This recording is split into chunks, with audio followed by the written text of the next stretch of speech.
Hi, Misha here, and this should be a video that I should just wait and do on another day when I'm better rested, but I'm just so happy. I just had a stroke of really good luck, and I felt like I just really had to do a video. Unfortunately, I don't know if you heard that, my cat Hobo is not insisting this is a great time, but she'll be alright. I did feed them before doing this, so yeah. In the past, in a couple of videos, I've covered this helicopter here. This is an Israeli 172 scale diecast model of an AH-1, I believe this is an S variant, Cobra. And I've had quite a hard time finding 172 scale models of the Cobra. I did quite an extensive history of the Cobra last month, and in that I showed a 148 scale from Corgi, which is a great model, but it's still of the original Cobra. I believe that was an AH-1Z. What I was really hoping for was either a model of the Super Cobra, like an AH-1J, AH-1W, also known as the Sea Cobra because it's used by the Marines, or a nicer 172 scale diecast model Mini Cobra. Now there's nothing wrong with this American model, not for the money. I have two of them. This is Droopy Wing. I have another one with the rotor blades are straight. That's actually why I have one, but I might modify one of them into something else for fun. But this, I just put my hands on Droopy blades for tonight.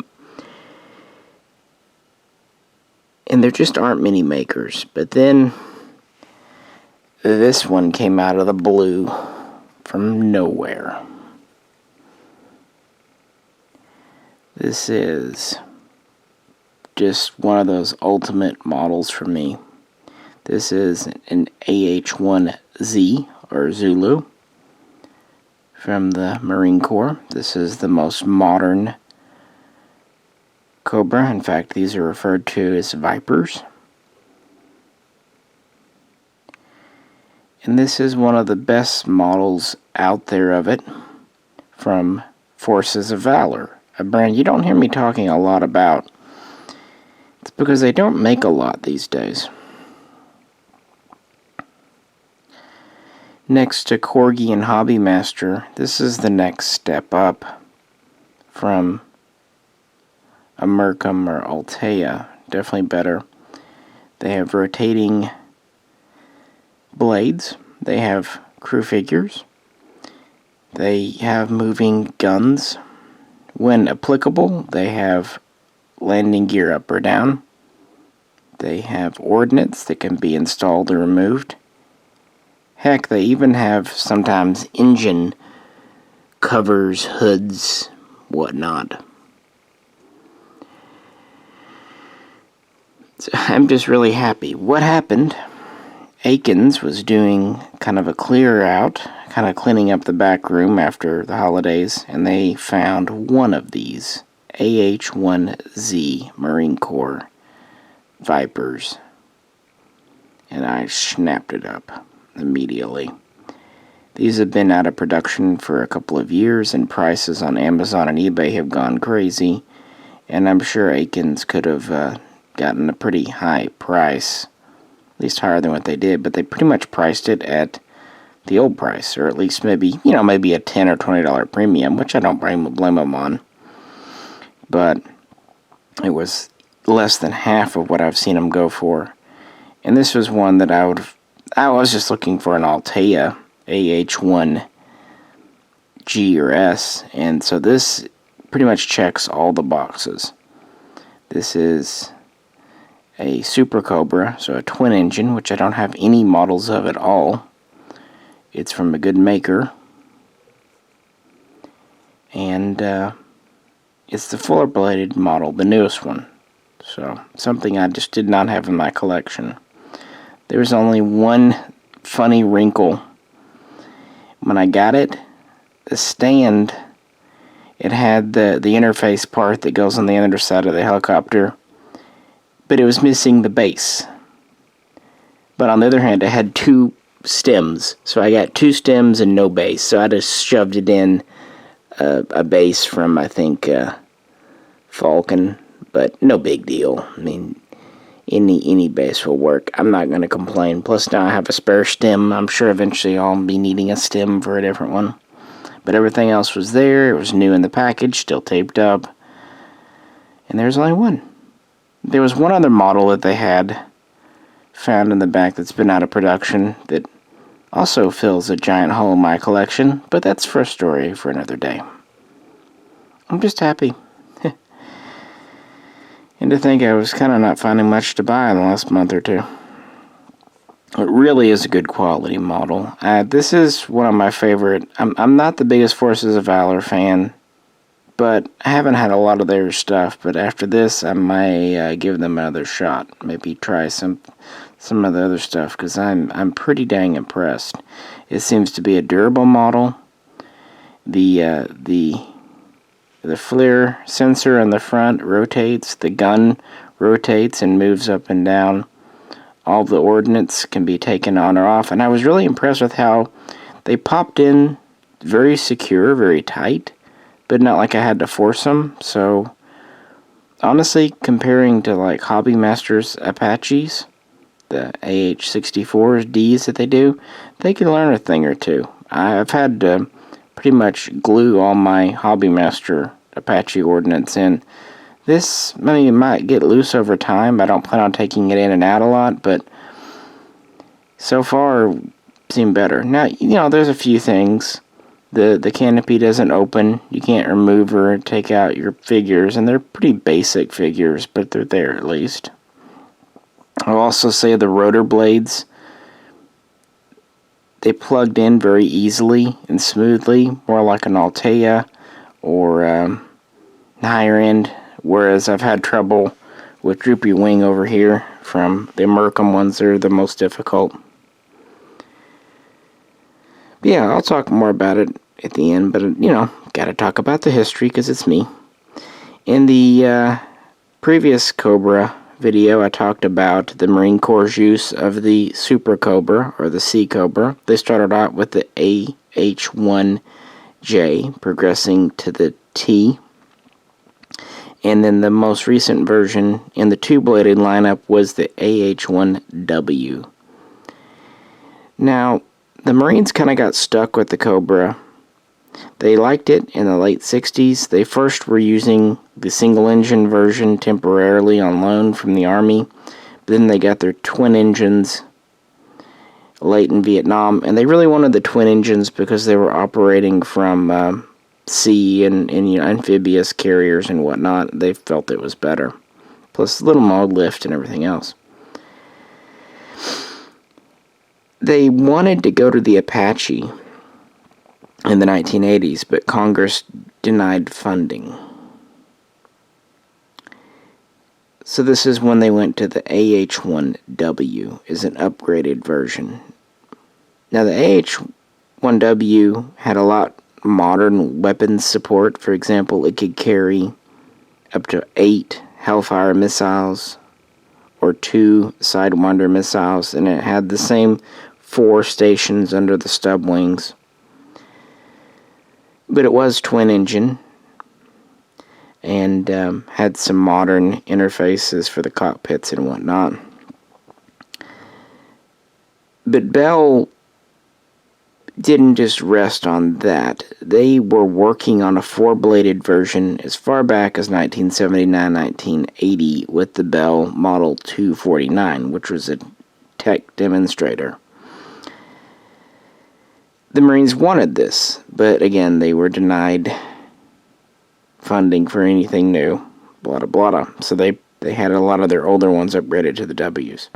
Bell continued working throughout the 1980s, and then in 1993, when the British were looking for a new attack helicopter post-Gulf War, Bell submitted an upgraded version of the AH-1W known as the Venom. It was still a 2-bladed model, but then in 95, as the British continued their trials, they submitted a 4-bladed model, but the British went with the Apache.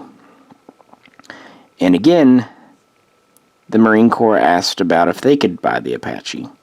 And again, Congress denied funding. Now, this isn't as mean as it seems. The Marines would have needed a navalized version of the Apache, which didn't exist, and it was just felt like there wouldn't be enough customer base. Therefore, Bell would have to charge a lot of money. It just wasn't felt to be financially feasible. Yeah, once in a while, our government really can make a financial decision. This resulted in 1996 in the H-1 upgrade program, which essentially saw Bell getting a contract from the government to upgrade 100 UH-1N twin Hueys to the newer UH-1Y, and upgrading 180 AH-1Ws to the new, as it became known, AH-1Z. Now, interestingly, the Z was used because they really have gone through that many letters in the alphabet. The UH-1 Huey and AH-1 Cobra were still basically considered members of the same family, just variants, even though they look quite different. But a lot of the components were the same, so they really, over the years, had burned through a lot of the alphabet. This was pretty much a low-rate thing. Of course, it was done through the auspices of the Navy, which the Marine Corps, operates with for aircraft. And through 2003, it was pretty much a research program. The first AH-1Z flew in December of 2000. And then the first 3 pre-production or prototype test models were given to the Navy to transfer to the Marines for testing in the summer of 2002. And then in late 2003, approval was given to begin low-rate production and to basically proceed with everything. And from there, in 2005, the new AH-1Z Viper, as it started to be referred to as, passed sea trials in May of 2005. I think I said that, but anyway. And then in October of that year, the first more or less full production model was delivered to the Navy Marine Corps. And then the initial evaluation phase was declared complete in 2006, and they entered into advanced evaluation and testing. And things were going pretty well until 2008, when they hit a snag with the new targeting system, so the program was temporarily suspended. But it was just, getting all the new tech, because there were lots of subcontractors and whatnot working on for this new helicopter. It really was a complete overhaul of the original Cobra. But by 2010, it was back on track, and it was declared combat ready on September 30th of that year. And full rate production was approved on December 10th of 2010. Now, a few things had changed. Into early 2008, the Navy decided, instead of upgrading 180 older AH-1Ws through attrition and just, extra time on the airframes because of the wars in Iraq and Afghanistan, that the last 40 in the order would be brand new airframes for the Marine Corps. And then in later 2008, they actually sought permission from Congress to procure up to another 46 brand new airframes for the Marine Corps, giving a potential total of 226 onesies. Now, in the end, what they ended up doing, they would go to 58 new airframes, with the remainder being upgraded older ones. with 189 scheduled for Marine service. Now, originally the program was to be concluded in 2018, back when they were pretty much going to upgrade all older ones. Now, with the plan for nearly 60 new airframes, it's not scheduled to be complete until around 2022. But this year, 2020, is the planned date for all the older AH-1Ws to be out of service. They'll either be retired or have been upgraded. So yeah, by 2011, they started to produce these in larger numbers, and it was going into Marine Corps service. So what do we have here? Well, the obvious, we have 4 rotor blades. These are new composite. They are hingeless. We also went from 2 blades on the original tail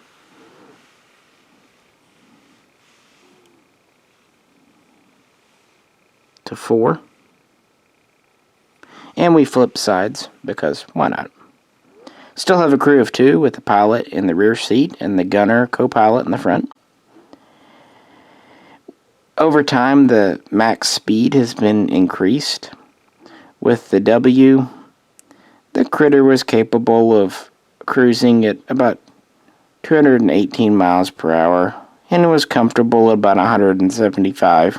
With the Z, that's been bumped up to about 230 miles per hour.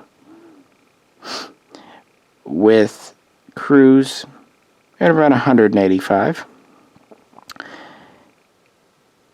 One real impressive thing, the maximum altitude shot up from about 13,000 feet to nearly 20,000 feet. Overall length is still at about 58 feet, a little bit longer. We have gone to longer stub wings. Originally, the Cobra, Super Cobra, had 4 stations, 2 under each wing, and the W could carry 8 Hellfire missiles, basically 2 sets of 4 on the outside pylons. Well, the new Z can carry up to 16. It can carry under both pylons, or a mixture of unguided rockets up to 76, or 28 guided rockets and up to 4 pods. It has 2 new stations on the wing tips, now for AIM-9 short-range guided missiles. They really can't mount much else. The only other thing they can really mount on the wing stations is they can mount the targeting radar, the longbow targeting radar from the Apache 64D. So you can mount one of those if you need to. But pretty much the outstations are for the Sidewinder for defense. And the wings are the stub wings are a little bit longer. It can carry over 6,600 pounds, but it's more comfortable carrying about 4,000 pounds, about 2,000 under each wing for, good performance. Like earlier Marine Corps Cobras, it has a 3-barrel Gatling 20mm cannon and a powered turret with 750 rounds. But the feeding system has been improved for better reliability. The engines, of course, have been uprated. The new 4-bladed rotors give better lift, better performance. They use far fewer parts, so far fewer to go wrong. The gearbox has been uprated. Even the landing skids have been strengthened. New countermeasures have been added, including warning systems for laser targeting. They've done some things to kind of minimize the heat signature from the engines. Things of that nature. It is all-weather, day and night capable. It has an all-new glass cockpit. Both crewmen have pretty much identical setups with LCD displays, multifunction displays, and they're fitted with helmets that have the top owl targeting system and everything integrated. Pretty much, modern equipment. It has a new 21st century communications system with integrated modem. It has modern navigation with GPS access.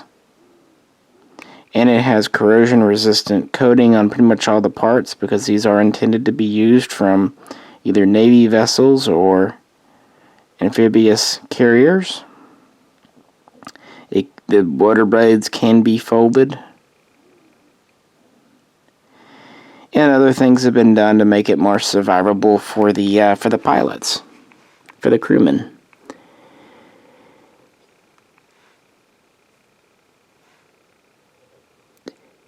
It can use pretty much any modern weapons systems. It's about as versatile as it gets. And here's the thing. It's a lot cheaper and a lot less, well, I wouldn't say a lot, but it is less labor intensive to maintain. So even though it has a lot of modernizations, it's still kind of for the budget-minded customers, hence the Marine Corps' use and Congress's support and whatnot. Now, to date, we haven't had a lot of users. Back in 2015, Pakistan ordered 9 with an option to expand to 12, including Hellfire missiles, but politics intervened. Bell did manufacture the order, but the State Department put a hold on it until political situation could improve. I'm not sure if that's progressed any in the last couple of years or not, but as of 2018, they were pretty much just put in the storage. Other nations like Turkey looked at it, but decided not to go with it. Of course, the political situation there is not much better. They ended up going with a license-produced version of the Augusta AH-129. Interestingly, it's gotten a lot of, interest from the former Com Bloc, Eastern Europe, from Romania, Poland, and the Czech Republic, all of which are looking to replace aging MIL Mi-24 Hinds with something new but not as expensive and difficult to maintain as the Apache. And in 2018, Australia and Japan started looking at the AH-1Z Viper. Japan was wanting to replace aging Cobras with it. They actually did try using Apaches in Japan, but that's kind of a bit of a sordid story. Kind of similar. Australia hasn't had the best luck with the Eurocopter Tiger. They have a couple of dozen in service, but they're already thinking about replacing it with something cheaper and easier to maintain, at least for certain roles. Hence why they're looking at the Viper. Nothing much there, but at the end of last year, in December, the Czech Republic officially put in an order, was approved, and it should become a new user of this helicopter soon. They initially ordered 4. So, yeah. You have the U.S. Marine Corps, you have the Czech Republic, and you also have Bahrain, who has purchased to date a dozen of these. So they're starting to get a few orders. I think it's just mostly a cost thing. It's just a much more effective option than the Apache. Yet at the same time, it's still a very modern helicopter. But yeah, the AH-1Z story really is just getting started, which is funny considering it dates back 25 years at this point, but such is how things work in the modern age.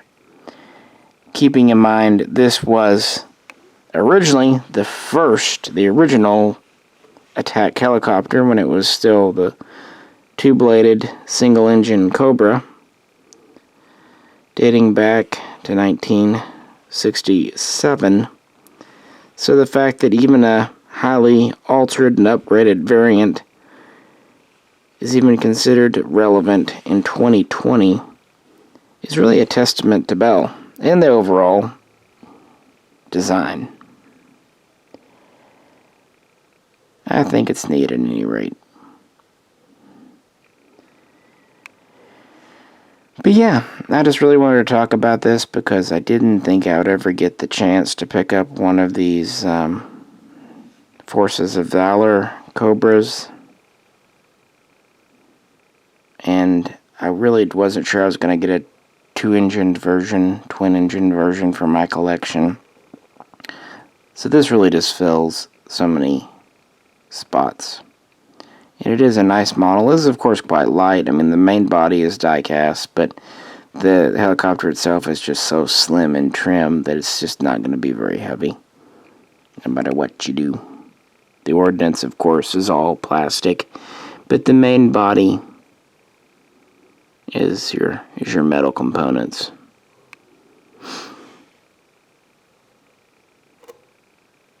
But yeah, they found one on the back, and it was just obviously destined to be mine. I just put out a video on the Augusta Mongoose the other day, and if I'd had this when I recorded that video a few weeks ago, I definitely would have thrown it in as some kind of alternative modern option, but I didn't. So consider this a bit of an add-on to that video, if you will. But yeah, I'm sure I'll have it another video or two in the future.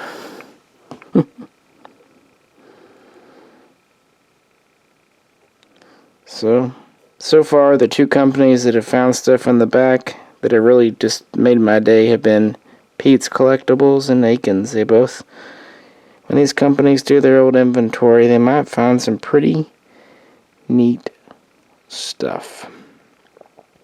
And I just love helicopters, so there you have it. I appreciate you tuning in. Any questions, please feel free to post them below. And as always, if you could, like, share, and subscribe. This is Misha, and I'll catch you very soon next time.